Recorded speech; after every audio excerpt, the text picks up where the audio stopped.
Et voilà, de retour dans la libre antenne, c'est la troisième partie, toujours avec Hannibal. On a étudié le langage de Babel, on a vu les tarots mystiques maçonniques avec des pentacles partout, des pyramides. On a expliqué l'architecture. Et on va répondre aussi un peu aux questions des métanautes. Il y en a beaucoup, hein, t'imagines bien, depuis tout à l'heure. Ouais. Alors, il y a plein de trucs. Alors déjà, il y en a pas mal, ils sont pas mal, parce qu'on nous dit, regarde, Babel vient du mot acadien, Bab Ilum, la porte de Dieu. Bab voulant dire porte. Oui, en arabe, Bab, c'est la porte, hein, Babel Wed, hein, Bab al-Azia, etc. Tout le monde, enfin, ceux qui sont habitués du monde arabe connaissent ce mot, Bab. Et Ilou voulant dire Dieu. D'autres significations, Babel, la cité de Dieu. Donc, le langage de la cité de Dieu. Ça voudrait dire ça, le langage de Babel? On pourrait traduire ça comme ça. Alors, si tu veux, il y a aussi Ishtar qui est importante, Sumer là-dedans. Ça peut être les serpents d'Ishtar. Oui. Ça peut être les serpents du Ishtar, qui est une divinité sumérienne, c'est ça? Voilà. La fameuse porte d'Ishtar. Tu vas retrouver aussi dans les mythes orphiques. Comme là, tu as un personnage qui est intéressant. Les mythes orphiques. Ouais. Alors, les mythes orphiques, si tu veux, pareil. Ah bah il faut expliquer là, parce que tu nous sors des noms à chaque fois, dis-toi que voilà, ouais. Pour qu'ils puissent suivre, et moi aussi d'ailleurs. Bien sûr. Voilà, la Grèce antique a eu des personnages comme ça qui ont généré des cultes à mystère. Oui. Et notamment Orphée. Orphée, oui. Il y a eu une pensée et toute une manière de voir le monde qu'on appelle orphique, et où on te parle d'un dieu qui est intéressant, qui est Zagreus, ouais. Et qui est un dieu cornu, en fait un serpent cornu, qui est fils de Zeus et Perséphone. Et en gros, les titans le capturent pour Héra, le dépecent, et il reste que son cœur qui est sauvé par Apollon ou Athéna. Et à ce moment-là, le cœur de Zagreus est soit à nouveau mangé par Zeus, soit il le donne à manger à Déméter, et là tu as Dionysos. Et donc en fait, Zagreus, c'est comme le premier nom de Dionysos. D'accord, c'est sa première manifestation, et par exemple chez Crowley, il va le comparer au Iacchus et Dionysos au Bacchus, et là tu vas retrouver le Jacquin et le Bose. Le Boaz et Jacquine, les fameuses voilà. Colonnes du temple de Salomon. Voilà, bah, tout ça, qui sont reprises dans tous les temples francs-maçons, hein, symbolisées par deux colonnes. Ouais, il y a là-dedans, il y a un savoir égyptien et une manière de représenter. Il y a une langue hiéroglyphique là-dedans. Ça veut dire. C'est la même chose que de parler du yin et du yang, tu vois, d'une inspiration, d'une expiration. Et de deux temps. Et donc, tu te rends compte que ces noms. Il y a un site qui est assez bien là-dessus. C'est dommage, j'ai pas eu le temps avec la régie mais c'est méditerranée.net quelque chose. Et là-dessus, tu retrouves un bouquin qui est le d'Alembert, un bouquin du 19e, qui est un condensé des savoirs sur la Grèce antique, assez intéressant, c'est accessible. Et donc tu verras qu'il y a Dionysos, un aspect Iacchus et Bacchus. Et qu'en ça te renvoie aussi au christianisme, à la relation entre Jean et Jésus, entre Hermès et Apollon, comment s'acquiert la qualité de messager divin dans ces mythes. Oui, voilà, donc ça permet de voir que dans ces rituels, on fait référence ou dans ce champ symbolique, on fait référence à des savoirs universels et intemporels. Alors, il y a plusieurs questions. On me demande, que pense Hannibal de l'amour comme vérité et langage universel? Alors, ouais, on est dedans. C'est la manière déjà de se mettre à l'écoute, c'est-à-dire l'amour dont je parle, là, c'est de la mystique, c'est-à-dire c'est de l'amour de Dieu. Ouais. comment tu t'aimes toi-même, ton prochain. Ça va quelque part te faire vibrer à un niveau particulier dans ton organisme. Si je devais rentrer dans des choses que je ne maîtrise pas. Mais quelque part, l'amour, oui, la manière de t'émerveiller, tu vois, de pouvoir te mettre en communication avec plus grand que toi, de laisser de la place à ça, pour aller vers l'autre avec une certaine complétude. C'est ce que racontent la plupart des religions, des écoles. Ça fait partie des points communs. Et les moustiques, oui, on a attaqué. Et justement, l'amour, dans la langue de Babel, il y a une histoire magnétique. Parce qu'en fait, il faut savoir unir 4 souffles pour parler concrètement. Et ces 4 souffles, c'est comme 2 baisers qui s'échangent. L'esprit et le souffle sont des choses qui sont liées symboliquement. La représentation du divin, par exemple, va des baisers du Cantique des Cantiques, où tu demandes où ça raconte l'échange d'un baiser amoureux. Ouais. Au vent de tempête, qui va être le nom de l'adversaire. Et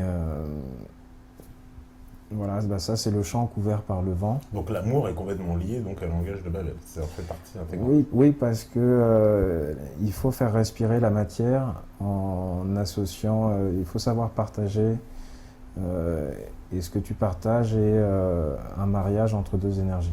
Il y a quelque chose de magnétique dedans qui est un peu l'image de... Bon, c'est dommage parce que je ne peux pas montrer aujourd'hui, ce serait dommage par rapport aussi de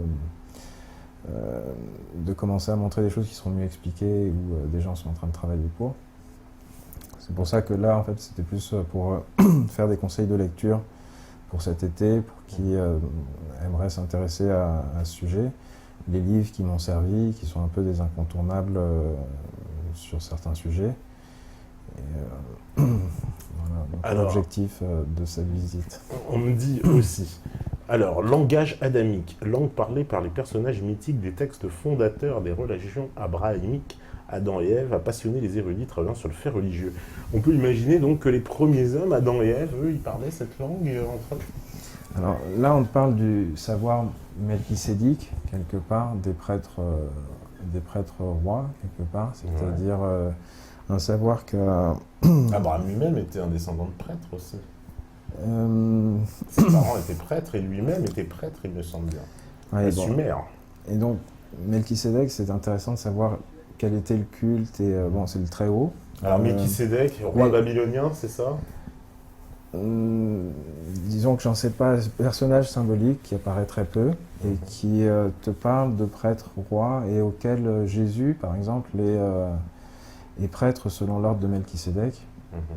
Et ça te parle d'un savoir initiatique. Melchisédek, tu peux le lire comme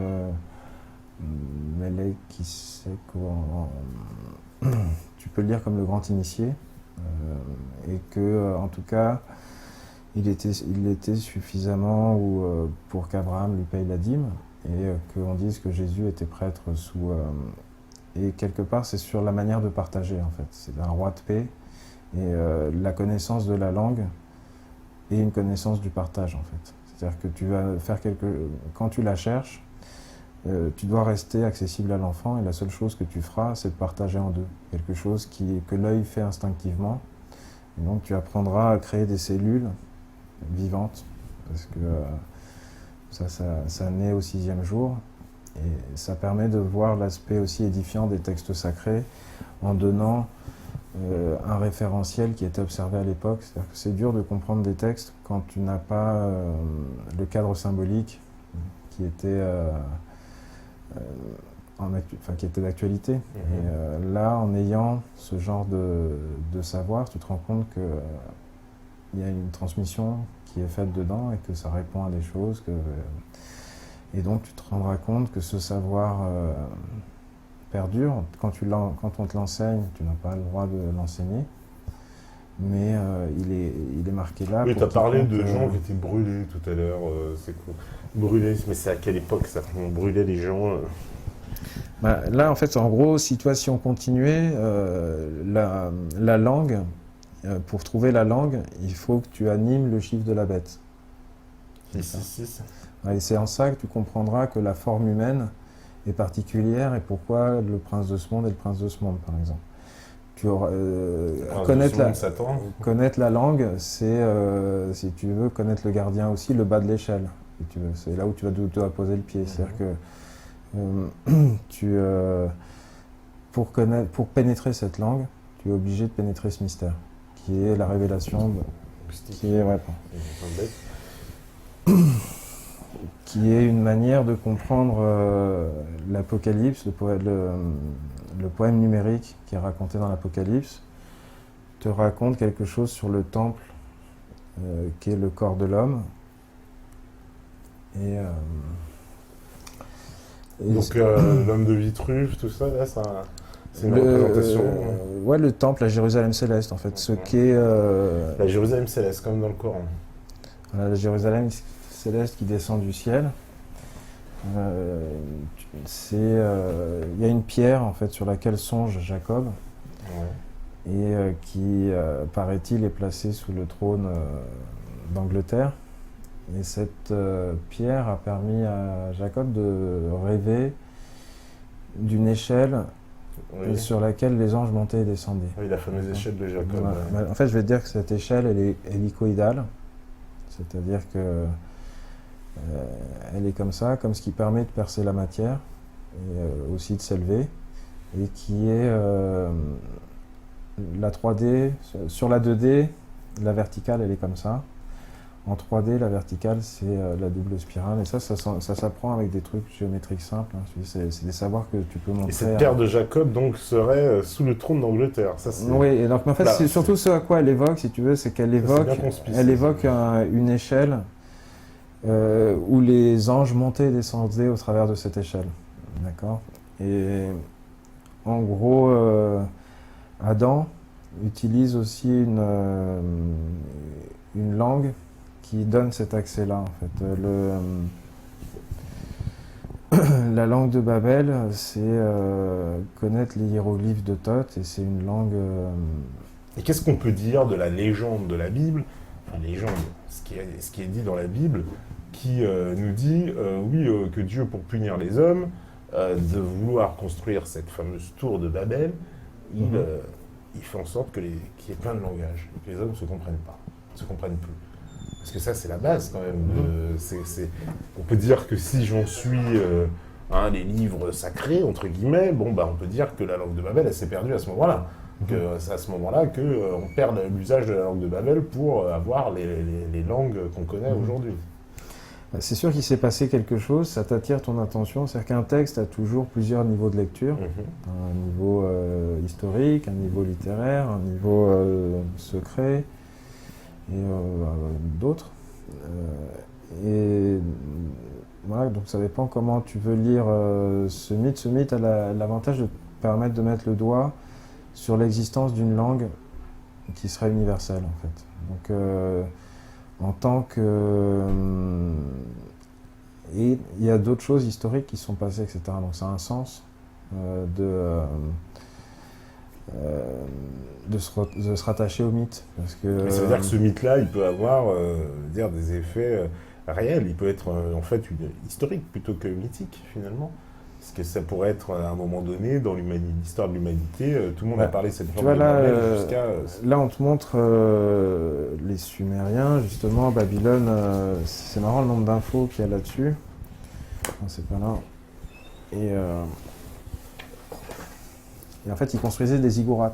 Oui, les fameuses ziggourats, donc c'est les pyramides babyloniennes, on peut dire. Voilà, avec plusieurs couleurs. Voilà. On a fait intervenir Ghostbusters. Au cas où, voilà, j'ai ma petite raquette de tennis si on continue à être attaqué. Merci. Ouais, c'est au cas où. Et alors, qu'est-ce que tu nous disais sur les ziggourats, donc les fameuses pyramides babyloniennes à étages comme ça? C'est qu'il y avait des connaissances architecturales assez intéressantes déjà à dater, c'est-à-dire quand est-ce que cette civilisation par exemple, a connu son apogée. Et tu te rends compte qu'ils faisaient des trucs assez impressionnants, parallèles à l'Égypte, et qu'il y a eu des invasions, et que la rédaction de la Bible, bon, il y a des trucs à explorer parce que c'est vieux, tout ça. Il s'est passé des choses, et notamment liées à la langue, donc il y a une partie... Ça dépend de ton champ de recherche, quoi. Moi, mon champ de recherche, il est... Mais toi, t'as trouvé quoi? Que c'était réel, ce mythe? C'était faux? Que c'était aberrant? Que c'était...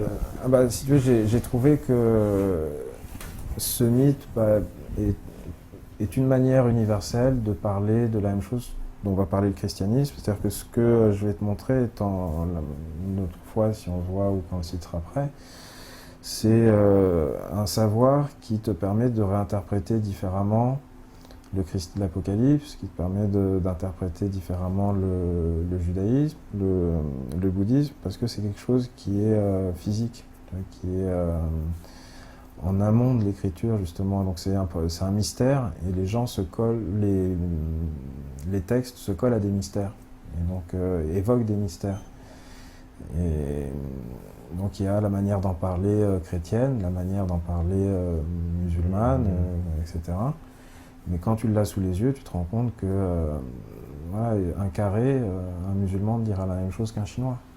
Que savoir faire un miroir magique, en fait, les choses que tu as besoin pour pénétrer l'hermétisme, quelque part, si je parlais, c'est des choses que j'expliquerai clairement la prochaine fois.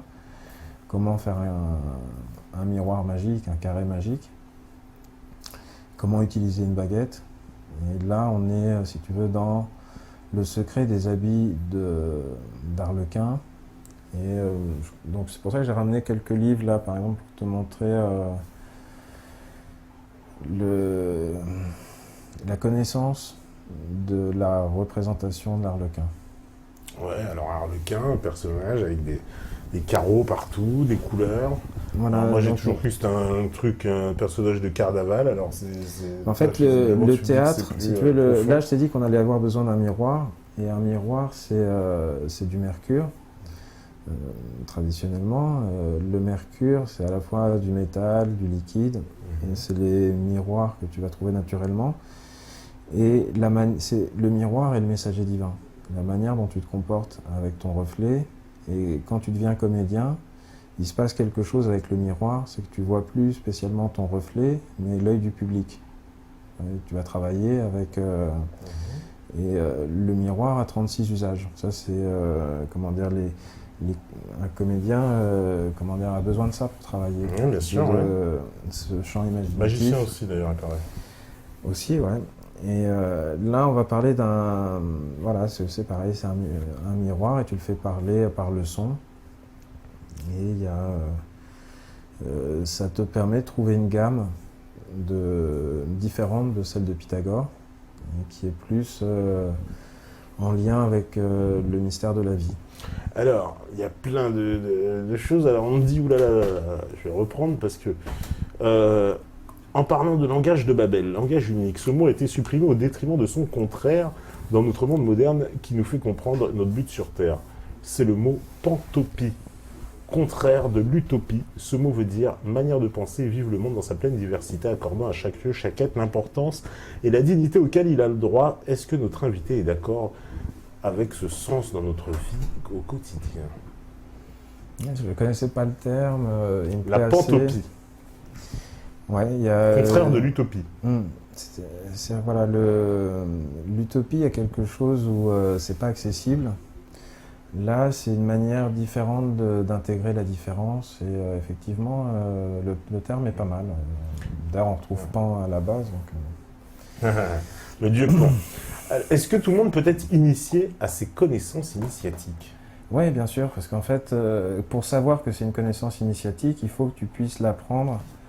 Ce qui te permet de savoir que tu possèdes un savoir initiatique ou pas, ouais. C'est si tu vas pouvoir faire respirer l'échange avec quelqu'un qui n'a pas la maîtrise des mêmes conventions que toi et dont tu ne maîtrises pas les conventions.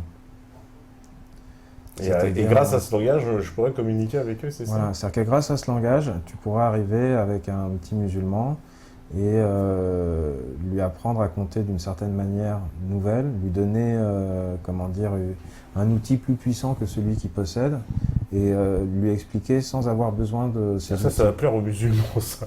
Ou un petit chinois, ou un petit chinois, ou un petit français. Ce que tu vas t'attirer les foudres, tu ne sais pas. Ce que je veux dire par là, c'est, tu m'as compris. À moi peut-être, mais les musulmans derrière. Non. Ce que je veux dire par là, c'est... T'es en train de leur dire, ouais, j'ai un truc plus puissant. Non, c'est pas par rapport à c'est pas par rapport à la religion, pardon. C'est par rapport à la langue. Ah d'accord, voilà. Précise, parce que t'as dit musulman, donc... Voilà, musulman, c'était pour présupposer, d'ailleurs c'est faux, qu'il parlait une autre... qu'il parlait une autre langue, d'accord. Une autre langue que toi, oui, voilà. D'accord. Un chinois, c'est pour ça que je peux dire un petit chinois, pareil, ou un petit suédois.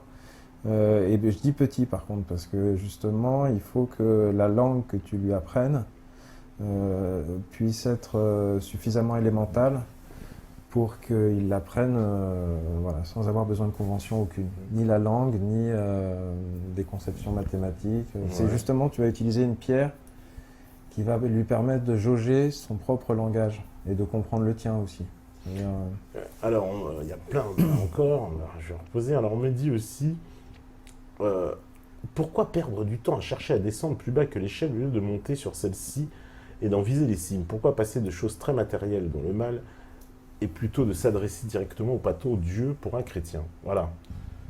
Alors ça, ils sont tous, voilà, c'est comme il y en a qui me disent, oui, tu as dit que tu étais chrétien, quel est le but de tout ça? Un chrétien ne doit-il pas tenter de se rapprocher de Dieu au maximum, sachant qu'il est le seul détenteur de tout le savoir? Dans la chrétienté, il existe des choses comme la philocalie, la prière du cœur, des prières chantées selon l'ordo, avec aussi une histoire de fréquence, qui ont bien plus de pouvoir et d'importance pour un chrétien qu'un rituel de magie. Comment arrivez-vous à jongler avec tout ça?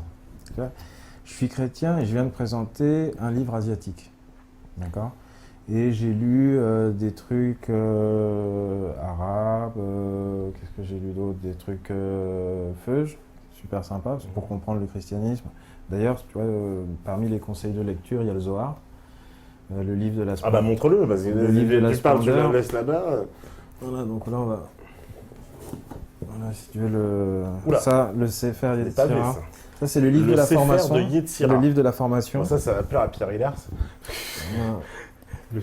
Donc, s'il veut apprendre certaines choses, par exemple, pourquoi est-ce que l'arabe... Alors, le Sefer de Yetzira, ou le livre de la formation, est le plus important des écrits anonymes de la Kabbale. Les kabbalistes, les alchimistes et les érudits de toutes les générations ont cherché à en percer le mystère. Donc, c'est quoi? C'est un livre sur... Sur la formation, en fait, quand la création de l'alphabet, il faut que tu comprennes le pouvoir du scribe, justement, et la création de l'alphabet est équivalente à la création d'un monde, en fait, dans les histoires, dans cette vision-là, et ce qui est raconté va te permettre de lier les lettres à des organes, à des planètes, et il y a des savoirs assez universels, traduits là-dedans, par rapport à la symbolique, et qui sont vraiment très, très utiles, et c'est beau, c'est de la poésie, etc.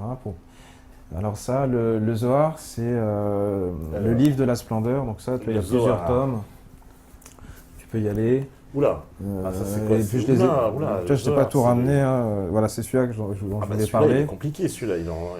Voilà, celui-là, je l'ai beaucoup utilisé, c'est le Cantique des Cantiques. Bon, il faut savoir que, par exemple, dans la tradition juive, je crois que si tu as moins de 40 ans et que tu n'es pas marié, tu n'as pas vraiment le droit de le lire.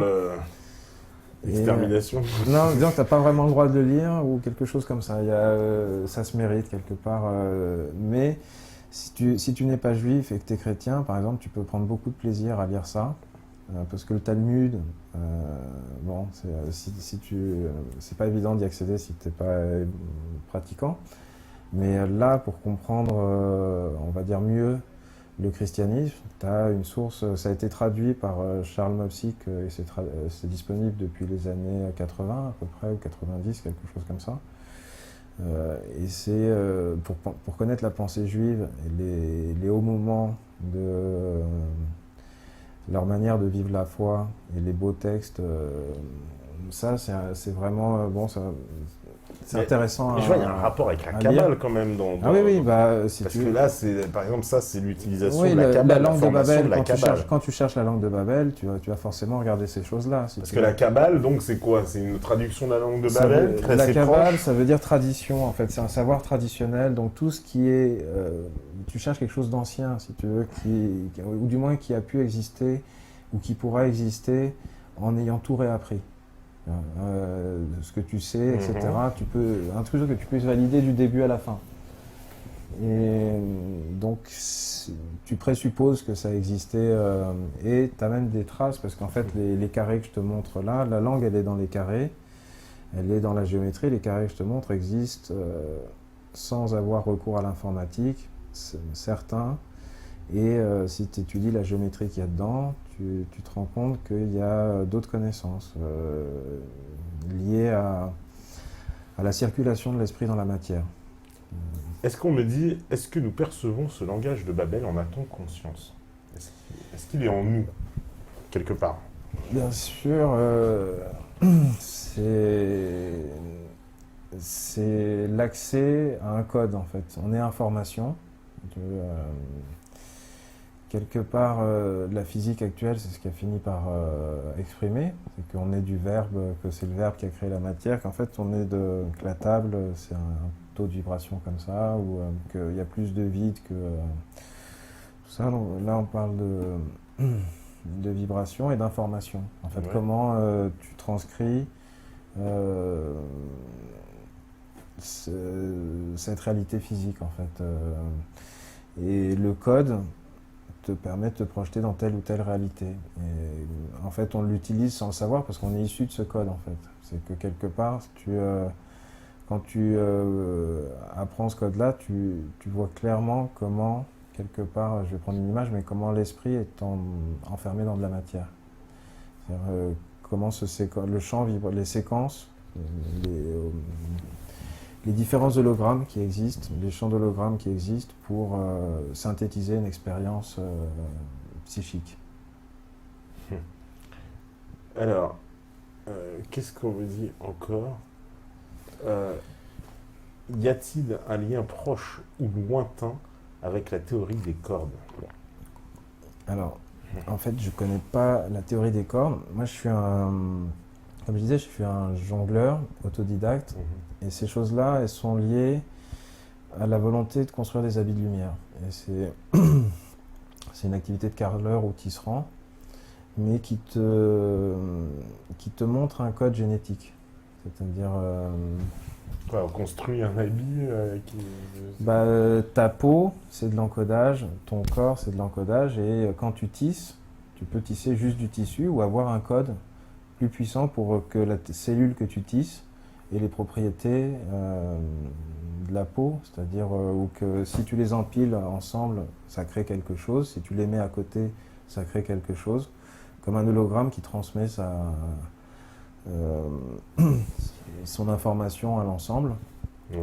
Et donc, tu as diverses formes d'hologrammes possibles. Tu as un champ comme ça qui te montre une vie dans un champ dans un temps donné de la symétrie. Tu vois, la vie, quelque part, c'est 37 degrés pendant X années, etc. Il y a une régularité dans une échelle comme ça, un équilibre qui est lié, qu'on repère, par exemple, cette harmonique sur la température. Tu observes aussi ce double spirale et cet hologramme, tu vas le retrouver dans les alphabets, tout ça. C'est-à-dire que il y a un jour, il faut avoir l'alphabet qui lie le son à la forme et au sens. Et pour l'instant, il y a beaucoup de subjectivité dans ce qui est choisi. Ce qui est choisi, c'est A comme ça parce que... Mais qui décide du consensus du langage? C'est des choses qui se décident. Qui dit qu'à un moment donné, on dit livre et qu'on a dit livre, c'est livre. C'est qu'il y a un savoir qui se perd et dont tu gardes la trace, le souvenir, et que tu recherches. Tu sais qu'il existe, tu sais qu'il a existé, Mais à un moment donné, comment se fait ce consensus? Moi, c'est l'origine. Parce que là, on en parle à l'origine. Là, on est en train de parler d'objectivité et de subjectivité. C'est-à-dire, qu'est-ce qui fait que en France, on aime bien dire les E comme ça et les choses comme ça. C'est des choses où c'est subjectif. C'est-à-dire que quand on va dans le langage des oiseaux, on voit qu'il n'y a pas de hasard. C'est ça. Ah, bien sûr. Il n'y a pas de hasard. Par exemple, on dit, je veux dire, je prends un mot. Bon, moi, je suis pas encore assez justement spécialiste, mais on voit bien que dans les mots qui sont contenus, il y a un sens profond qui fait que on est assez étonné du consensus qu'on ait pu trouver à la base, parce que ce consensus est quasiment parfait souvent pour les mots. Bien sûr, il faut voir que selon ce que je conçois, les langues symboliques émergent bien avant les langues plus abouties. Et ces langages-là ont d'autres applications. Je me perds un peu, j'ai zappé le fil de ta question, excuse-moi. Oui, le consensus du langage. À quel moment, je sais pas, une communauté se met d'accord pour dire ça, on va appeler ça vers, voilà, ça, on va appeler ça livre, ça, on va appeler ça. Non, c'est que tu retrouves une trace canapé. En fait. C'est-à-dire que on dit qu'on parle des langues indo-européennes, et tu te rends compte que il y a un berceau et qu'il y a des savoirs parallèles qui émergent. Par exemple, tout comme si tu regardes le phénicien, l'hébreu, le grec, tu vas être surpris par le nom des lettres, le truc. Il y a quelque chose où les conventions adoptées dépendent de certaines époques et que avant d'écrire comme ça, il y a eu une autre manière de communiquer.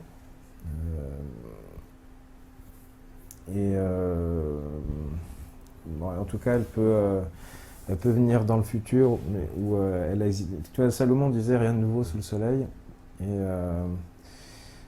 l'expérience qui conduit à retrouver ça, tu te rends compte qu'elle est marquée dans le tarot des Bohémiens. Justement, la langue dont on parle, elle s'exécute aussi au travers du geste. C'est pour ça parce qu'en fait, on parle d'esprit et d'état d'esprit. C'est un artiste, s'il fait un geste très lentement, va rentrer dans un état un peu méditatif. S'il le fait sur une samba, l'énergie qui va rentrer va pas être pareille. S'il le fait avec un esprit martial, l'énergie qui va appeler va pas être pareille. Avec un tango, et tout ça va te faire voir une palette d'états d'esprit en fait, que tu peux, qui vont t'habiter, etc. Puis si tu mets des tambours, ça peut aller jusqu'à d'autres choses. Et là, on te parle d'état d'esprit et d'esprit. Et quand tu pratiques certaines professions, tu as des savoirs qui viennent naturellement parce que tu manipules certaines choses. Par exemple, le lien au miroir et par exemple, les professions, par exemple. Voilà, les troubadours sont liés à la transmission d'un savoir alchimique par la nature de leur office. Parce qu'ils parlent avec le geste. Vous l'avez dit, les troubadours. Parce qu'ils parlent avec le geste et parce que l'art de se concevoir des habits,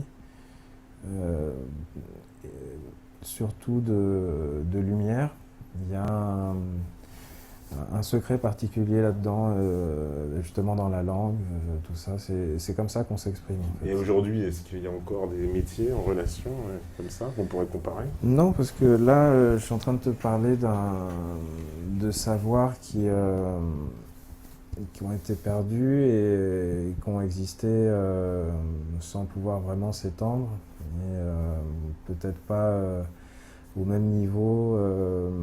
Enfin bon, disons que là, t'en trouves les traces, c'est-à-dire que pour te montrer un peu à quoi ça ressemble,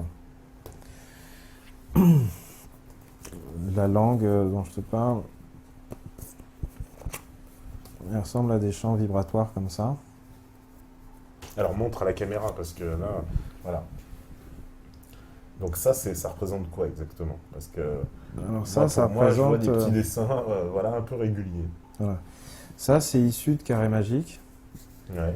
Et c'est des énergies qui circulent, comme des ondes par rapport à une note existante. C'est un plan d'ondes, en fait. Donc, tu as ici une harmonique de 4 notes qui est le plan des formes. Et en fait, tu t'exprimes avec des motifs, avec du code. On aurait dit des mosaïques. Et donc, ce genre de mosaïque, tu vas les trouver sur le mausolée du Temple, à côté de la mosquée Al-Aqsa. Une des pages de mon livre montre un pavage que tu retrouveras là-bas, le pectoral du grand prêtre et un carré particulier où sont enchâssées des pierres et la vocation divinatoire, le lien au serpent.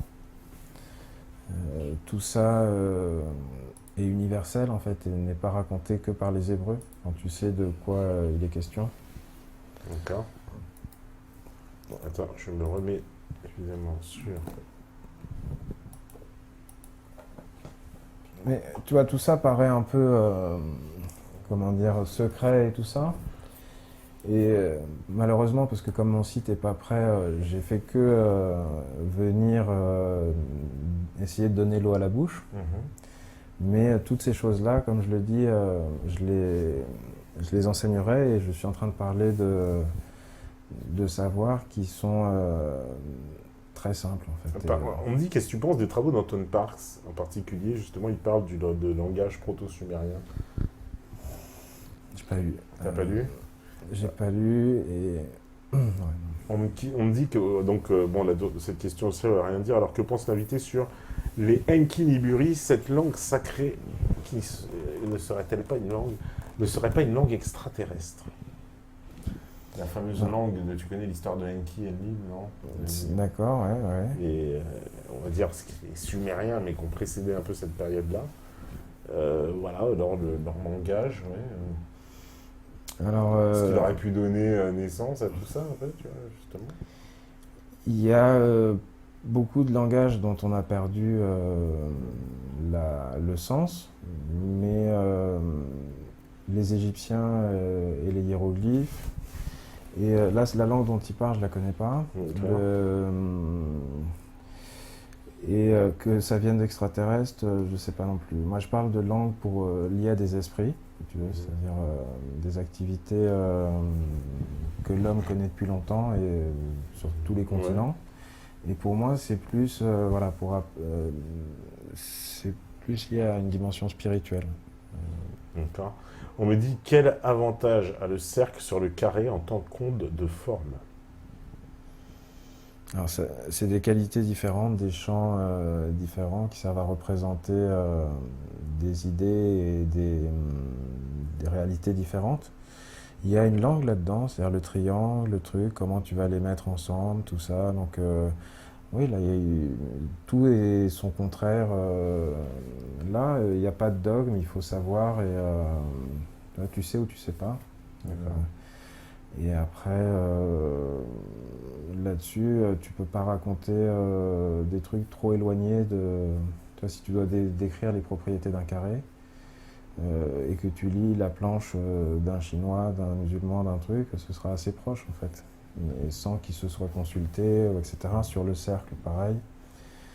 Et tout ça, ça fait un alphabet assez court, en fait, parce que là-dedans, il y a quoi? Il y a 6-7 signes essentiels qui, sur la géométrie pure, font déjà un petit alphabet intéressant à maîtriser. Ouais. Mais là, je suis en train de... Celui que j'évoque, la langue que j'évoque, elle est du même ordre que ça, dans la durée, mais elle s'obtient plus à partir du carré, justement. Alors, oula, il y a des questions. Bonsoir à tous, heureuse de vous retrouver en live et en lumière. Depuis quelques mois, le 7 et le triangle se montrent à moi clairement dans ma vie quotidienne, sous une pierre, dans les rêves, dans le ciel, dans un arbre. Mon esprit conditionné ne me permet pas une traduction bien claire de ce langage. Pourriez-vous m'en dire plus, monsieur Hannibal? Elle veut des 7 partout. C'est Anne des Bois. Ouais, non, ça, Si tu veux, ça correspond à une carte dans le tarot qui... Ah ouais? Ah bah tiens, c'est celle-là justement. Là, c'est le 7 de denier. Ah bah il est juste au-dessus. Il y a plusieurs sets. Ça va pas trop te plaire ce qu'on y voit peut-être. Voilà. Bah, donc il y a ça des annonce, pentacles partout. T'es en train de jardiner des pentacles. Donc dans la cabane, par exemple... très peur, par exemple. Hein. Bon, là, c'est le 15. Alors, ceux qui mettent des 15, par contre... Donc, je sais... Attention. C'est un livre d'images, si tu veux, que tu pourras lire comme tu veux, et qui te permettra de t'acclimater à des histoires. En fait, je crois que c'est Monsieur Dortiguet qui, dans son émission sur... les mythes les nordiques. Mythes nordiques, ouais. Avait parlé de la fonction des images pour quand tu veux monter dans l'escalier de la connaissance, en fait. Il faut agrandir ton alphabet, c'est-à-dire plus tu as de vocabulaire, mieux c'est, en fait. Et donc le 7, les Hébreux vont en parler, les Chinois vont en parler, et peut-être que ce que disent les Chinois va plus lui parler. C'est à elle de faire l'effort. Là, il y a quelque chose qui lui parle. Et donc, il faut qu'elle se renseigne peut-être par elle-même. Il y a différents champs qui vont représenter le 7. Donc, il y a une info qui parlera à son esprit et qui fera que c'est ça qui était la connexion en fait entre. Parce que quand tu lis un livre, tu n'en as jamais la même lecture selon que tu prennes. Tu le lises à 11 ans, à 15 ans. Oui, bien sûr. Ouais. Et ben voilà, là, c'est un livre où tu as cette liberté-là, c'est que toutes les pratiques que j'ai montrées sont des livres qui se lisent comme ça, sans besoin de chronologie, avec une recherche d'interrogation et qui peut être diverse. Alors, il est temps de conclure, parce que là, on est quasiment là, on est à la fin. Il nous reste 1 ou 2 minutes. Et donc, quelle conclusion on peut apporter? Ce langage-là de Babel. Alors, parce que c'est un langage universel, donc voilà, il est tous un peu en nous. On peut s'initier à travers les lectures là, que tu nous as proposées, c'est ça? Alors, ceux qui sont intéressés par le sujet, qui veulent chercher par eux-mêmes éventuellement, ou à s'intéresser à cette langue, peuvent la chercher dans les carrés magiques. Ouais. Sinon, moi, à la rentrée, je vais proposer un site qui propose le partage de l'initiation à cette langue. Ouais. Et voilà, donc si ça a éveillé la curiosité de certains, ils trouveront ça dans les carrés magiques. Il y a des livres intéressants à lire, notamment le livre de Thoth là-dessus. Bon, j'ai pas eu le temps de trop présenter les livres intéressants pour le tarot. Pour celui qui voudrait commencer, par quoi d'ailleurs je pourrais le faire rapidement Ouais, vite, il nous reste 1 minute. Voilà, donc ça c'est une bible pour les cathos, justement, ça a été fait par un catho et il parle des cathos qui valent le coup. Et justement c'est un livre sur le tarot, donc ça montre quelqu'un qui a... Et ça, bon, c'est assez poussé, c'est-à-dire que pour comprendre le tarot, ça c'est plus pour étudier le tarot, plus que pour l'utiliser. Sinon, celui de Jodorowsky est vachement bien pour commencer, pour s'acclimater comme ça. Après, on peut choisir divers jeux. Celui de Crowley est vachement bien aussi. Là, je l'ai lu, j'ai rien trouvé de spécial. Aleister Crowley. Ah bah ça va plaire. En conseil de lecture. Celui-là est... voilà, avec le tarot de la Golden Dawn, ça permet de monter un cran dans la connaissance du tarot et de beaucoup de choses. C'est-à-dire qu'il y a vraiment... moi, j'y ai vu un bon chrétien. Dans Aleister Crowley? Ouais, c'est-à-dire dans ce qui est écrit là. C'est-à-dire, j'ai pas dit dans... après, le reste, là, ce que j'ai étudié là-dessus, ça a été une pure source de connaissances et d'apprentissage par rapport au tarot, justement. Quand tu lis l'ensemble de ce qui est fourni comme connaissance, tu te rends compte que cette loge a transmis une avancée particulière. Et voilà, donc sinon, j'avais amené les œuvres complètes de Platon, 2-3 trucs comme ça. Ce livre sur le tarot est sympa aussi. On voit pas le titre de celui de Crowley. Alors, celui de Crowley, c'est le livre de Thoth. Le livre de Thoth, le tarot des Égyptiens. Voilà le titre, mon cher. Donc ça, c'est si, par exemple, pour Pierre Hillard, pour commencer avec du Cato... Pierre Hillard, Aleister Crowley, ça va lui plaire comme lecture. Et sans, on va lui offrir aussi un jeu de cartes de tarot maçonnique. ça va lui plaire. Et pour la compréhension du judaïsme, j'en ai évoqué des... Ah oui, le livre de Sefer Yetzira aussi, ça va lui plaire beaucoup. L'apprentissage de la Kabbale. C'est pas mal. Et puis, voilà, j'avais quelques bouquins sur la géomancie, mais ça, c'est pas intéressant. Sur la Golden Dawn. Ouais, sur l'alchimie, celui-là est assez intéressant. Il raconte l'histoire des fous, et notamment celle de Clovis, à partir de la deuxième partie, là. La deuxième partie raconte l'histoire de... La première partie raconte l'histoire de l'alchimie. Et la deuxième commence avec l'histoire de France et Clovis. Voilà, il faut montrer le titre. Voilà, c'est La découverte de l'alchimie, Bernard Roger. Donc là, ils vont parler des traditions des fous, etc. Bon, je vais retrouver le truc.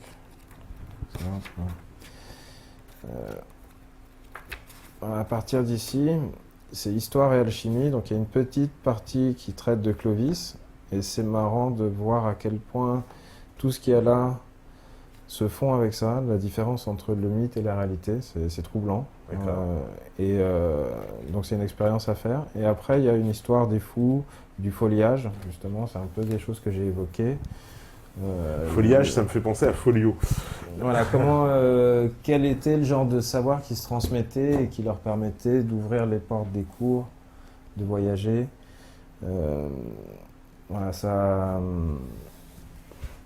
évoque des choses pas mal. Ok, merci beaucoup Hannibal pour cette soirée, parce que l'heure avance pour ton transport. Ouais. Et puis, moi, je ne vous dirai bien sûr qu'à demain. Je vais dire au revoir à tout le monde, au revoir à la régie, j'oublie pas, parce que voilà, après on va me dire, au revoir au modératrol, il y en a plus que tout à l'heure, dis donc, ils sont tous là, Yeris, Papatrol, Ozzy, Libertad, La Révolte, Jonathan, Erenu et Gaza, dis donc, il y a toute l'équipe, c'est les 12 salopards réunis. Et ensuite, ça va leur faire plaisir ça. Et ensuite, évidemment, bonsoir à tous les métanautes. Alors, Valigomou, Encéphran, le doute m'habite. Ça me fait toujours rire. C'est un peu le langage des oiseaux, le doute m'habite. Mistaweed, c'est nouveau. Ouais, au revoir, merci. Wolfman, Sefi, Axo, Gabacho. Wildman, putain, vous avez des noms quinri, les mecs, c'est l'Empire, là. Pierrot, Sky, après, je vois quoi, Munzu, Mr. Pringles, Psychotix, Wildman, Alchimian, voilà, ils ont des noms, c'est vraiment à la quinri. En tout cas, on se retrouve demain avec Laura Marie, puis on va parler spiritualité, tu vois, on va continuer dans les tarots et ma chère qui avait le chiffre 7 tout à l'heure, il va falloir cultiver les pentacles et éviter absolument la carte numéro 15, voilà, donc rendez-vous à demain, parce que vous savez très bien que si vous écoutez ce message, c'est que vous êtes la résistance. Ciao, ciao, ciao.